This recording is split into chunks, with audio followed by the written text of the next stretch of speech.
اور جو دہشت گردی کے حوالے سے اب باقاعدہ ایک پولیٹیکل آؤٹ-ریچ کی جاری ہے، اور مقصد ظاہر بات اس کا یہی ہے کہ تمام تر جو ہے کہ لوگوں کے درمیان، جتنے بھی سیاسی سٹیک ہولڈرز ہیں ان کے درمیان ایک اتفاق رائے پیدا کیا جائے تاکہ مؤثر طریقے سے ان کارروائیوں کو آگے بڑھایا جائے۔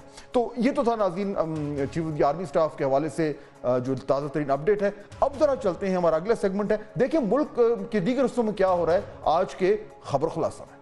سویلینز کے ملٹری ٹرائل کیس میں گرما گرم سوالات اور دلائل سپریم کورٹ کے جسٹس حسن رضوی نے ریمارکس دیے۔ 9 مئی کو لوگوں کو کور کمانڈر ہاؤس جانا سیکیورٹی کی ناکامی ہے۔ کیا کسی فوجی افسر کا ٹرائل ہوا؟ آخر کوئی ماسٹر مائنڈ تو ہوگا، سازش کس نے کی؟ جسٹس جمال مندوخے نے سوال اٹھایا کہ اگر کسی فوجی سے اس کی رائفل چوری کر لی جائے تو کیس کہاں چلے گا؟ بشرا بی بی کی 13 مقدمات میں عبوری ضمانت منظور۔ بشرا بی بی کے سادہ کاغذ پر دستخط اور انگوٹھے لگوانے پر ATC کے جج وکلا پر برہم، بولے ہر جگہ VIP پروٹوکول نہیں مل سکتا۔ بشرا بی بی نے شکوہ کیا کہ جو کچھ ان کے ساتھ ہو رہا ہے ان کا تو قانون سے یقین ہی ختم ہو گیا ہے۔ جج طاہر عباس نے جواب دیا، نہیں ایسا نہیں ہے، جسٹس سسٹم جیسا بھی چل رہا ہے اگر یہ ختم ہو گیا تو سوسائٹی ختم ہو جائے گی۔ سندھ حکومت کے تحفظات پر وزیر اعلیٰ سندھ نے وزیر اعظم کو ایک خط لکھ دیا ہے۔ مراد علی شاہ نے لکھا کہ سندھ کو موٹر وے منصوبوں میں کیوں نظر انداز کیا گیا ہے؟ یہ بات قابل تشویش ہے کہ نیشنل ہائی وے اتھارٹی نے سندھ کے لیے 5% سے بھی کم رقم رکھی ہے۔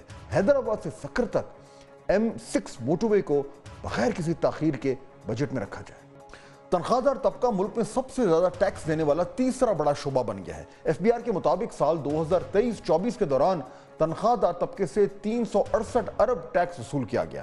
کانٹریکٹ سے 496 ارب، بینکوں اور سیکیورٹیز کی مد میں 489 ارب ٹیکس وصول ہوا۔ کراچی کے اعلیٰ ثانوی تعلیمی بورڈ نے انٹرمیڈیٹ سال اول کے پرچوں کی سکروٹنی فیس ختم کر دی ہے۔ انٹر بورڈ کی سکروٹنی کے خواہش مند طلباء کے لیے خصوصی کاؤنٹر قائم کر دیے گئے۔ ناظرین بریک کا وقت ہو رہا ہے، جب واپس آئیں گے تو آپ کو بتائیں گے کہ آج دنیا میں اہم ترین خبریں کیا تھیں، اور پھر جاتے جاتے وہ اشتہار اور وہ وزیر اعظم کی انکوائری، یہ کیا معاملہ ہے؟ After this break. اور ناظرین بریک کے بعد خوش آمدید۔ اب ذرا نظر دوڑاتے ہیں کہ دنیا میں کیا ہو رہا ہے ہمارے سیگمنٹ ورلڈ زون میں۔ بھارت اور بنگلہ دیش کے درمیان سرحدی کشیدگی میں مزید اضافہ۔ بنگلہ دیش کی وزارت خارجہ نے بھارتی ہائی کمشنر کو طلب کر کے انتباہی مراسلہ دیا تو بھارت سیخ پا ہو گیا۔ انڈیا نے جواب میں بنگلہ دیش کے ڈپٹی ہائی کمشنر کو طلب کر لیا۔ لاس اینجلس میں لگی آگ 7ویں روز بھی کنٹرول نہ ہو سکی۔ ریسکیو حکام جہازوں کے ذریعے گلابی پانی نما مادہ آگ بجھانے کے لیے استعمال کرنے لگے۔ عمارتوں کی چھتوں اور سڑکوں پر ہر طرف چمکدار گلابی پاؤڈر دیکھا جا رہا ہے۔ ٹک ٹاک کا امریکہ میں اپنے آپریشن کو ایلان مسک کو فروخت کرنے کے ممکنہ آپشن پر نیا موقف سامنے آ گیا ہے۔ بتایا جا رہا ہے کہ بیجنگ حکام کی ترجیح ہے کہ ٹک ٹاک جو ہے وہ اس کی جو پیرنٹ کمپنی ہے بائٹ ڈانس اسی کے کنٹرول میں رہے، جبکہ ترجمان کے مطابق ٹک ٹاک اپنے امریکی آپریشن کو فروخت نہیں کرے گا۔ گلگت بلتستان سمیت شمالی پاکستان کے خوبصورت سیاحی مقامات اور ڈرامائی پہاڑی مناظر کی دلکشی کو دنیا بھی تسلیم کرنے لگی ہے۔ پاکستان نے برطانوی جرید فائنینشل ٹائمز کی 2025 کی فہرست میں جگہ بنا لی ہے۔ اس کی اہم وجہ سیکیورٹی کی بہتر صورتحال بتائی جا رہی ہے۔ اور ناظرین حسب معمول جاتے جاتے یہ وہ اشتہار ہے جو دنیا بھر میں مشہور ہوا یا بدنام ہوا، اور مشہور اور بدنام ہونے کے ناطے وائرل ہوا، اور اتنا وائرل ہوا کہ 2 کروڑ سے زیادہ لوگ اس کو دیکھ چکے ہیں، اور ان میں سے اکثریت اس کو دیکھنے کے بعد سر پکڑ کر بیٹھ گئے ہوں گے۔ PIA نے بھی حد ہی کر دی، یعنی وہ کون عقل مند تھا جس نے یہ ڈیزائن سوچا، اور وہ کون اس سے بھی زیادہ عقل مند تھا جس نے اس کو اپروو کیا۔ یعنی ان عقل والوں میں سے کوئی ایک نہیں تھا جس نے کہا ہو کہ ٹھہرو یہ تو 9/11 والا سین لگ رہا ہے، ٹھہرو یہ تو کہیں گڑبڑ نہ ہو جائے۔ اب جب ساری دنیا میں اس کا مذاق اڑ چکا ہے تو نائب وزیر اعظم نے آج یہ اعلان کیا۔ 10 جنوری کو پہلی جو فلائٹ ہے دوبارہ ریزیوم ہوئی، میں بالکل انڈورس کرتا ہوں۔ ہم نے بھی یہ ود ان دی کیبنٹ بھی اور پرائم منسٹر نے اس کے اوپر انکوائری ایک آرڈر کر دی ہے کہ یہ جو ایڈ ہے یہ کس نے یہ کنسیو کی ہے. اسٹوپیڈیٹی کہ آپ آئیفل ٹاور کو دکھا رہے ہیں, اب جہاز اس کے اوپر بھی دکھا سکتے ہیں, پھر وی آر کمنگ اور فیس اس کا فیس ہی دوسری طرف کر دے. آپ نے پچھتاوا, چڑیاں اور کھیت کا محاورہ تو سنا ہی ہوگا. آپ سے ملاقات ہوگی کل. اللہ حافظ.